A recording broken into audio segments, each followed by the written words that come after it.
Hello students, welcome to online chemistry classes and I am Gaurav Sharma. It is video number 2 from the chapter Electrochemistry. पिछले video में हमने electrochemistry के general definitions को समझा, साथ ही electrochemical cells क्या होती हैं और उनके टाइप्स क्या क्या हैं उनके बारे में पढ़ा। हमने ये भी समझा कि इलेक्ट्रोकेमिस्ट्री को पढ़ने के लिए हमें चैप्टर को कितने पार्ट में डिवाइड करना पड़ता है। कहने का मतलब इलेक्ट्रोकेमिस्ट्री को हम किन किन पार्ट्स में डिवाइड करके स्टडी करते हैं।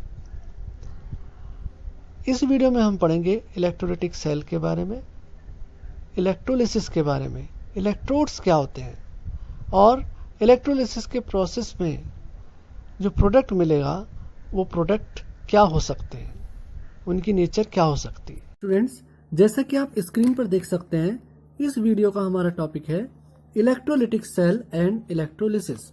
अभी इलेक्ट्रोलिसिस क्या होता है? इलेक्ट्रोलिसिस में be defined as a process of decomposition of an electrolyte by the passage of electricity through its aqueous solution or molten fused state। कहने का मतलब है इलेक्ट्रोलिसिस क्या होता है? जब हम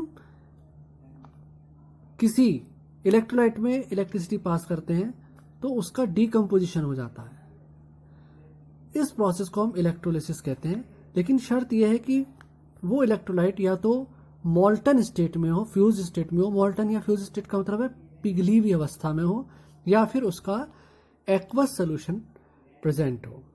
अगर ऐसा नहीं होगा तो फिर उसमें इलेक्ट्रिसिटी पास नहीं होगी और डीकम्पोजिशन नहीं होगा और ना ही फिर इलेक्ट्रोलिसिस होगा। अब जिस एपरेटस में ये इलेक्ट्रोलिसिस होता है उस एपरेटस को कहते हैं electrolytic cells. The apparatus used to bring about electrolysis is called electrolytic cell. देखिए, ये एक इलेक्ट्रोलाइटिक सेल है। इसमें हमने ये इलेक्ट्रोलाइट भरा है। इलेक्ट्रोलाइट को या तो मॉल्टन स्टेट में लेना है या फिर इसका एक्वा सोल्यूशन में लेना है। इसमें ये दो इलेक्ट्रोड्स लगाए हैं। वो इलेक्ट्रोड जो बैटरी के पॉजिटिव टर्मिनल से जुड़ा रहता है वो कहलाता है एनोड, और वो इलेक्ट्रोड जो बैटरी के नेगेटिव टर्मिनल से जुड़ा रहता है वो कहलाता है कैथोड।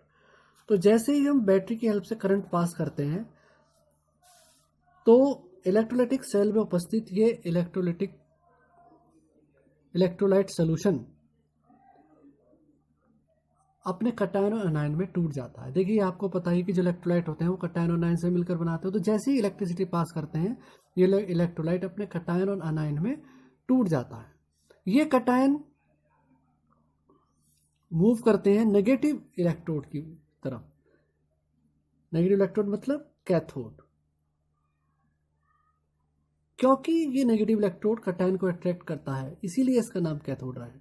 तो जो पॉजिटिव इलेक्ट्रोड होते हैं, ये वो पॉजिटिव आयंस होते हैं यानी कटायंस होते हैं, ये मूव करते हैं टुवर्ड्स नेगेटिवली चार्ज इलेक्ट्रोड यानी कैथोड, और कैथोड पर जाकर डिस्चार्ज जाते हैं। उसी तरह से जो अनायंस होते हैं, नेगेटिव चार्ज आयंस, वो मूव करते हैं टुवर्ड्स पॉजिटिवली चार्ज इलेक्ट्रोड यानी एनोड की तरफ, और यहाँ पर जाकर डिस्चार्ज हो जाते हैं। देखिए, अब डिस्चार्ज में भी एक प्रोसेस है कि the conversion of ion into neutral species to their respective electrode is called the primary change. देखिए, कोई आयन इलेक्ट्रोड पर गया और वो डिस्चार्ज हो गया और न्यूट्रल स्पीसीज में कन्वर्ट हो गया, तो ये कहलाता है प्राइमरी चेंज। लेकिन फर्दर यदि ये न्यूट्रल स्पीसीज दोबारा से किसी और स्पीसीज में कन्वर्ट होती हैं तो वो कहलाता है secondary change. The product form as a result of primary change may be collected at such, और it may undergo a secondary change to form the final product. तो आयंस इलेक्ट्रोड्स पर जाकर डिस्चार्ज हो जाते हैं तो वो प्राइमरी चेंज कहलाता है। या फिर ऐसा भी हो सकता है कि ये प्राइमरी चेन से बने हुए प्रोडक्ट दोबारा से किसी और स्पीसीज में कन्वर्ट हो जाए तो वो कहलाएगा सेकेंडरी चेंज, दोनों ही पॉसिबिलिटी रहती है, डिपेंड करता है कि आयन क्या है। अब देखिए, यदि किसी इलेक्ट्रोलाइटिक सोल्यूशन में एक से ज़्यादा कटायन प्रेजेंट है या एक से ज़्यादा अनायन प्रेजेंट है, तो पहले इलेक्ट्रोड्स पर कौन पहुंचेगा? डियर स्टूडेंट्स, ये बात डिपेंड करती है आयंस के डिस्चार्ज पोटेंशियल पर। तो अधिकतर ये देखा गया है कि वो आयन जिसका डिस्चार्ज पोटेंशियल कम होता है वो इलेक्ट्रोड पर पहले जाकर डिस्चार्ज हो जाता है। Usually ions with lower discharge potentials are discharged in preference to those which have high discharge potential। तो वो आयन जिसका डिस्चार्ज पोटेंशियल कम होता है वो पहले जाकर इलेक्ट्रोड पर डिस्चार्ज हो जाता है। अब ये डिस्चार्ज पोटेंशियल क्या होता है? देखिए, अधिकतर बुकों में डिस्चार्ज पोटेंशियल को वो एनर्जी माना गया है जो किसी भी आयन को डिस्चार्ज होने के लिए ज़रूरी होती है। तो जिस आयन को जितनी कम एनर्जी चाहिए होगी उसका डिस्चार्ज पोटेंशियल उतना ही कम होगा और वो पहले जाकर डिस्चार्ज हो जाएगा। हालांकि इस बारे में अभी हम दोबारा से एक वीडियो में डिटेल में स्टडी करेंगे। फिलहाल अभी हमें यही बात समझनी है कि जिस आयन का डिस्चार्ज पोटेंशियल जितना कम होता है वो उतना ही जल्दी जाकर इलेक्ट्रोड पर डिस्चार्ज हो जाता है।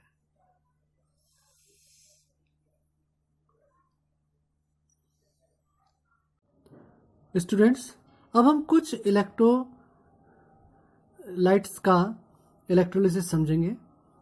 Late us now discuss the electrolysis of some compounds in the light of the above mechanism. जो हमने ऊपर मैकेनिज्म पढ़ी, इलेक्ट्रोलिसिस का प्रोसेस समझा, उससे कुछ इलेक्ट्रोलाइटिक कंपाउंड्स का इलेक्ट्रोलिसिस समझेंगे। अब जैसे सबसे पहले हम इलेक्ट्रोलिसिस पढ़ रहे हैं मोल्टन लेड ब्रोमाइड का, PbBr2, मोल्टन लेड ब्रोमाइड का। मोल्टन का मतलब है पिघला हुआ लेड ब्रोमाइड। तो देखिए, जैसे ही हम इसमें इलेक्ट्रिसिटी पास करेंगे तो जो लेड ब्रोमाइड है वो Pb2+ कटायन और Br- अनायन में टूट जाएगा। अब Pb2+ जो कटायन है वो जाएगा टुवर्ड्स कैथोड पर और कैथोड से ये इलेक्ट्रॉन 2 इलेक्ट्रॉन लेकर लेड में कन्वर्ट हो जाएगा और ये लेड जो है हमें मिलेगा लिक्विड यानी कि पिघली हुई अवस्था में। ये कहलाएगा primary change.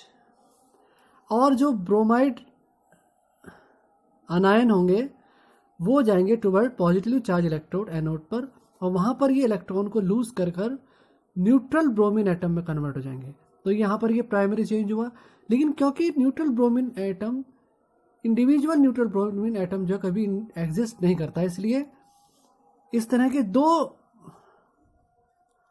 Neutral bromine atom आपस में कंबाइन करके Br2 बना लेंगे। तो ये कहलाएगा सेकेंडरी चेंज। तो यहाँ पर जो प्रोडक्ट मिला हमें, एनोड पर जो प्रोडक्ट मिला वो सेकेंडरी चेंज के बाद मिला है। तो अगर हम इसकी ओवरऑल रिएक्शन को देखें तो देखिए, लेड ब्रोमाइड का इलेक्ट्रोलिसिस हुआ और जिससे हमें लेड तो मिला कैथोड पर और जो ब्रोमीन मिला वो मिला एनोड पर। लेड मिला हमें लिक्विड स्टेट में और ब्रोमीन मिली गैसियस स्टेट में। The lead bromide obtained at the cathode is in the molten state। जो lead मिला हमें कैथोड पर वो molten state में मिला है। तो यह electrolysis of molten lead bromide। Dear students, अब हम पढ़ेंगे electrolysis of molten sodium chloride यानी कि पिघले हुए सोडियम क्लोराइड का इलेक्ट्रोलिसिस। देखिए, जब हम कभी पिघले हुए सोडियम क्लोराइड में इलेक्ट्रोड की हेल्प से इलेक्ट्रिसिटी पास करेंगे तो NaCl टूट जाएगा Na+ और Cl- में। Na+ कैथोड की तरफ मूव करेगा और सोडियम में कन्वर्ट हो जाएगा और ये कहलाएगा प्राइमरी चेंज। और जो Cl- है वो एनोड पर जाएंगे और वहां पर इलेक्ट्रॉन को लूज कर ये क्लोरीन के न्यूट्रल एटम में कन्वर्ट हो जाएंगे। तो यहाँ पर एक Cl- का ऑक्सीडेशन हुआ और यहाँ पर भी इसका क्या हुआ है, अभी प्राइमरी चेंज। लेकिन क्योंकि जो न्यूट्रल क्लोरीन एटम है वो कभी भी इंडिविजुअली एग्जिस्ट नहीं करते हैं, तो इस तरह के 2 न्यूट्रल क्लोरीन एटम आपस में कंबाइन करके Cl2 के मॉलिक्यूल बना लेंगे। इस तरह से Cl क्लोरीन गैस हमें यहाँ पर मिलेगी एनोड पर, और इस चेंज को हम बोलेंगे सेकेंडरी चेंज। तो यदि मोल्टन NaCl का हमने इलेक्ट्रोलिसिस कराया तो हमें कैथोड पर तो मिलेगा सोडियम पिघली हुई अवस्था में, लिक्विड स्टेट में, और एनोड पर हमें मिलेगी क्लोरीन गैस Cl2। लेकिन यदि हमने एक्वस सोल्यूशन ले रखा है NaCl का, तो देखिए एक्वस सोल्यूशन में दो चीजें हैं, एक तो NaCl और एक वाटर, और जैसी इलेक्ट्रिसिटी पास करेंगे NaCl टूट जाएगा Na+ और Cl- में, और वाटर टूट जाएगा H+ और OH- में। अब कौन सा कैथोड, कौन सा कटायन पहले कैथोड पर जाएगा और कौन सा अनायन पहले एनोड पर जाएगा, ये डिपेंड करता है कि किसका डिस्चार्ज पोटेंशियल कितना कम है। तो देखिए यदि कटायंस की बात करें तो H+ और Na+ में जो H+ होता है इसका डिस्चार्ज पोटेंशियल कम होता है, तो Na+ से पहले ये कैथोड पर पहुंच जाएगा और डिस्चार्ज हो जाएगा, जिस कारण हमें कैथोड पर हाइड्रोजन गैस मिलेगी। देखिए मोल्टन में हमें कैथोड पर सोडियम मेटल मिला था लिक्विड स्टेट में, लेकिन NaCl के एक्वस सोल्यूशन में हमें कैथोड पर हाइड्रोजन गैस मिलेगी। अच्छा, अब अनायन की बात करें तो दो तरह के अनायन है, Cl- और OH- आयन। तो यहाँ पर Cl- का जो डिस्चार्ज पोटेंशियल होता है वो OH- की रिस्पेक्ट में कम होता है, तो Cl- एनोड पर जाकर पहले डिस्चार्ज हो जाएगी और प्राइमरी चेंज होगा, फिर सेकेंडरी चेंज होगा, और फाइनली Cl2 हमें एनोड पर मिल जाएगी। तो देखिए एक्वस NaCl और मोल्टन NaCl के प्रोडक्ट्स में अंतर है। मोल्टन NaCl में कैथोड पर Na+ और एनोड पर Cl2 गैस, और एक्वस NaCl में कैथोड पर H2 और एनोड पर Cl2 गैस ही हमें मिलती है। इस तरह से हमने पढ़ा electrolysis of molten sodium chloride. Students, अब हम पढ़ेंगे इलेक्ट्रोलिसिस ऑफ एसिड्यूलेटेड वाटर, मतलब ऐसा वाटर जिसमें एसिड मिला हुआ है। एसिड में भी हमने H2SO4 मिला रखा है, ऐसा वाटर जिसमें H2SO4 मिला हुआ है या एसिड मिला हुआ है। अब जब हम इसमें इस तरह के वाटर का इलेक्ट्रोलिसिस करेंगे तो जैसे करंट पास करेंगे तो H2O तो टूट जाएगा H+ और OH- में, और एसिड यहाँ पर हमने H2SO4 ले रखा है तो एसिड टूट जाएगा 2H+ और SO4 2- में। अब आप देख सकते हैं कि इलेक्ट्रोलाइटिक सोल्यूशन में दो कटायन तो H+ ही है, लेकिन अनायन जो है वो दो तरीके के हैं, एक तो है OH- और SO4 2-। तो कटायन तो इलेक्ट्रोलाइटिक सोल्यूशन में H+ ही है, देखिए दोनों ही H+ दे रहे हैं, लेकिन अनायन वाटर से तो OH- मिल रहा है और H2SO4 से SO4 2- मिल रहा है। तो अनायन जो है वो दो तरीके के हैं। तो कैथोड पर तो हमें हाइड्रोजन गैस ही मिलेगी, आइसोलेटेड वाटर का इलेक्ट्रोलिसिस करने पर हमें कैथोड पर तो हाइड्रोजन गैस ही मिलेगी। लेकिन अब एनोड पर क्या होगा, ये डिपेंड करेगा कि OH- और SO4 2- में से किस अनायन का डिस्चार्ज पोटेंशियल कम है। तो OH- का जो है डिस्चार्ज पोटेंशियल जो होता है वो कम होता है, जिस कारण OH- जो है वो एनोड पर जाकर ये रिएक्शन देता है, प्राइमरी चेंज होता है, जिसके परिणाम स्वरूप ऑक्सीजन गैस बन जाती है, और ये ऑक्सीजन गैस हमें फाइनली एनोड पर मिल जाती है। तो वाटर, एसिडेटेड वाटर का इलेक्ट्रोलिसिस करने पर हमें कैथोड पर हाइड्रोजन गैस और एनोड पर ऑक्सीजन गैस मिलती है। देखिए किस अनायन और किस कटायन का डिस्चार्ज पोटेंशियल कितना है, किसका ज़्यादा है, किसका कम है, इसकी एक सीरीज़ है। वो सीरीज़ हम आने वाली वीडियोस में आपको बताएंगे, जिससे आपको पता चल जाएगा किस आयन का डिस्चार्ज पोटेंशियल कम है और किस आयन का डिस्चार्ज पोटेंशियल ज़्यादा है। तो यहाँ पर OH- का डिस्चार्ज पोटेंशियल SO4 2- से कम होता है, तो यही एनोड पर जाकर डिस्चार्ज हुआ और ऑक्सीजन गैस को इसने बनाया। तो ये था हमारा electrolysis of acid related water. Dear students, अब हम पढ़ेंगे electrolysis of aqueous copper sulphate solution. जैसे कि मैंने आपको पहले भी बताया था कि इलेक्ट्रोलिसिस जो होता है,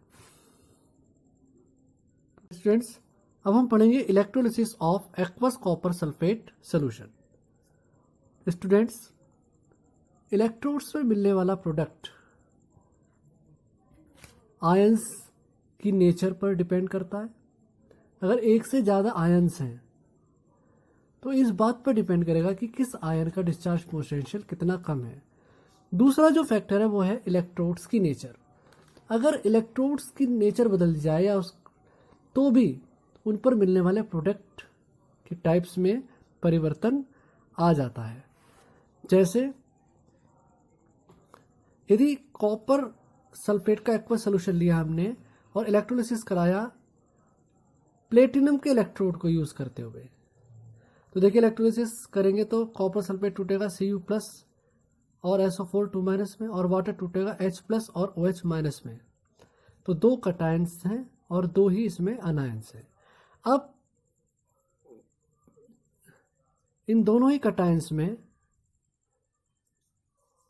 discharge potential of Cu2+ ion is lower. तो Cu2+ की जो डिस्चार्ज पोटेंशियल है वो कम है। Cu2+ का जो डिस्चार्ज पोटेंशियल है वो H+ के रेस्पेक्ट में कम है, तो कैथोड पर जाकर ये डिस्चार्ज हो जाएगा। तो कैथोड पर हमें कॉपर मिलेगा। और SO4 2- और OH- में आपको मैंने पहले ही बताया था OH- जो होती है उसकी डिस्चार्ज पोटेंशियल कम होती है, तो OH- जाकर डिस्चार्ज होगा एनोड पर और वहां पर ऑक्सीजन गैस प्रोड्यूस करेगा। डियर स्टूडेंट्स, यदि इसी इलेक्ट्रोलिसिस में हमने प्लेटिनम इलेक्ट्रोड्स ना लेकर कॉपर के इलेक्ट्रोड्स ले लिए तो देखिए प्रोडक्ट्स की नेचर यहां पर बदल जाएगी। देखिए अगर हमने प्लेटिनम के इलेक्ट्रोड्स लिए तो हमें यहां पर कैथोड पर मिल रहा है कॉपर और एनोड पर हमें मिल रहा है ऑक्सीजन गैस। देखिए Cu2+ और H+ में से Cu2+ जाएगा क्योंकि Cu2+ का डिस्चार्ज पोटेंशियल कम होता है, तो ये कैथोड पर जाकर डिस्चार्ज होगा, जिस वजह से कैथोड पर मिलेगा Cu। और इन दोनों ही अनायंस में OH- का डिस्चार्ज पोटेंशियल कम होता है, इसलिए एनोड पर मिलेगा हमें OH- आयन, और वहां पर ये OH- आयन जाकर प्रोड्यूस करेगा O2 गैस। तो कैथोड पर फाइनली मिलेगा कॉपर और एनोड पर मिलेगा हमें ऑक्सीजन गैस। लेकिन यदि हमने प्लेटिनम इलेक्ट्रोड्स को ना लेकर कॉपर के इलेक्ट्रोड ले लिए और using copper as electrode, no ions are liberated at anode. तो देखिए कैथोड पर तो हमें कॉपर ही मिलेगा, लेकिन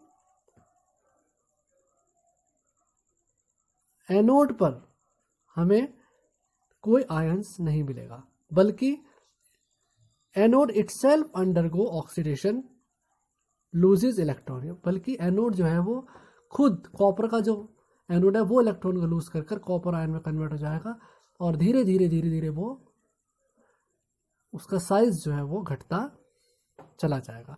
इस तरह से हमने देखा कि इलेक्ट्रोड्स की नेचर भी इलेक्ट्रोलिसिस पे मिलने वाले प्रोडक्ट की नेचर को प्रभावित करती है। तो ये था electrolysis of aqueous copper sulphate solution. Thanks for watching this video. Have a nice day.